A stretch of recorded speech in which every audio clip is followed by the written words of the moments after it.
Hello बच्चों, हम फिर आ गए हैं एक नई कहानी के साथ। तेनालीराम की एक नई कहानी। आज की कहानी है चांदनी रात की सैर।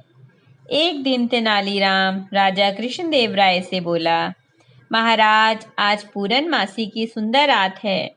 क्यों नहीं आज रात घुड़सवारी का आनंद लिया जाए। हाँ तेनाली, क्यों नहीं, राजा ने जवाब दिया। तब उस रात राजा, प्रधानमंत्री, तेनालीराम और कुछ सैनिकों को लेकर पूरनमासी की सुंदर रात का आनंद लेने के लिए चल पड़े। ठंडी ठंडी हवा चल रही थी। राजा को बहुत आनंद आ रहा था। तब तेनाली बोला, महाराज, पूरनमासी के दिन जंगल अत्यधिक सुंदर दिखाई पड़ता है। यदि आपकी आज्ञा हो तो हम लोग प्रकृति की सुंदरता का आनंद उठाने के लिए जंगल की ओर चले। राजा तेनाली की इस बात से सहमत हो गए और वे सब जंगल की ओर मुड़ गए। चांदनी रात में सभी पेड़ पौधे ऐसे लग रहे थे मानो चांदी के वस्त्र पहने हुए हों। यह दृश्य बहुत ही मनमोहक था। चांदनी रात में जंगल की शोभा 4 गुना बढ़ गई थी। चारों तरफ रोशनी ही रोशनी थी।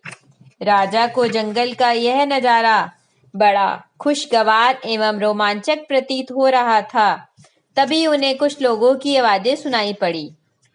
इस समय इतनी रात गई, यहाँ जंगल में कौन है?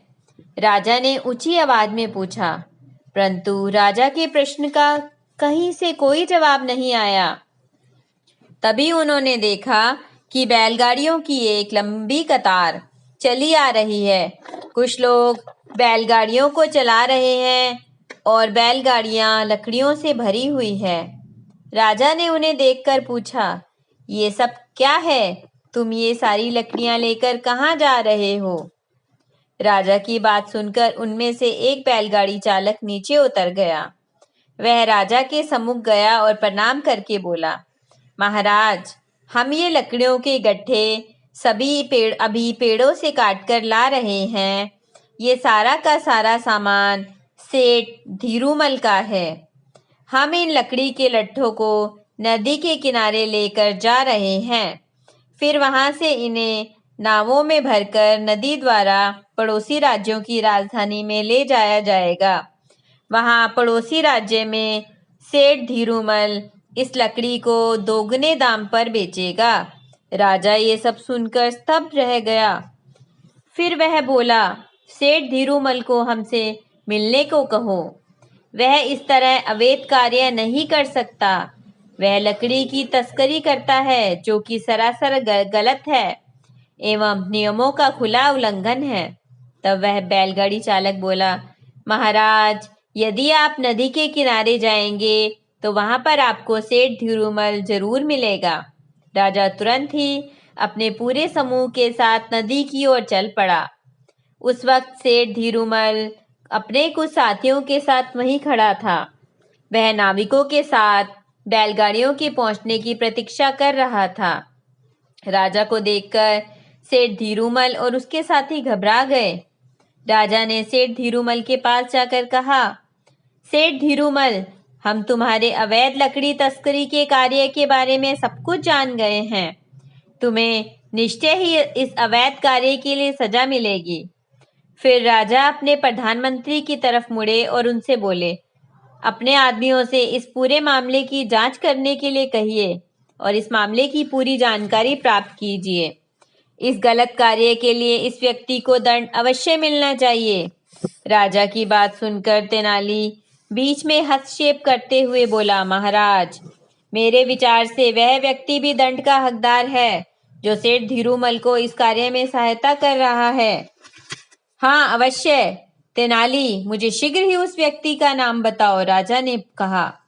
तेनाली ने कहा, महाराज, सेठ धीरूमल की सहायता करने वाला और कोई नहीं, स्वयं आपके माननीय प्रधानमंत्री हैं। यही वह व्यक्ति हैं जिन्होंने सेठ धीरूमल को यह अवैध कार्य करने की आज्ञा प्रदान की और बदले में सेठ धीरूमल प्रधानमंत्री को 500 स्वर्ण मुद्राएं देता है। राजा ने क्रोधपूर्वक प्रधानमंत्री से पूछा, क्या यह सही है?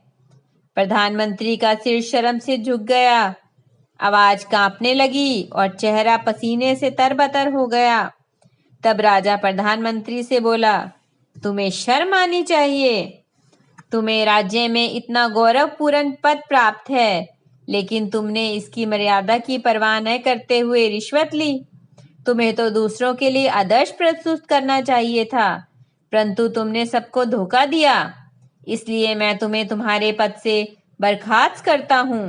सैनिक से सेठ धीरूमल और प्रधानमंत्री को हिरासत में ले लिया। तेनालीराम राजा से बोला, महाराज, मैंने आपसे जानबूझकर ही ये कहा था कि चांदनी रात का आनंद लिया जाए।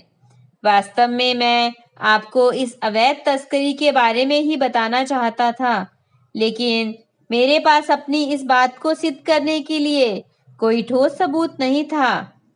मैं आपको परेशान करने के लिए क्षमा चाहता हूँ। तेनाली की बात सुनकर राजा मुस्कुराया और फिर तेनाली के कंधे पर हाथ रखकर बोले, नहीं तेनाली, मुझे कोई परेशानी नहीं हुई, बल्कि मैंने तो वास्तव में चांदनी रात का खूब आनंद लिया।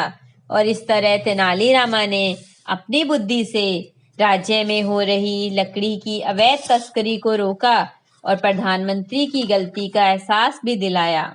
और तेनालीराम इसी तरह बुद्धिमानी से बहुत सारे गलत कार्य को ठीक करते थे। तो बच्चों, हमें भी कोई भी गलत काम नहीं करना चाहिए और तेनालीराम की तरह एक सच्चा इंसान बनना चाहिए। अब मिलेंगे अगले वीडियो में, तब तक बाय ऑल।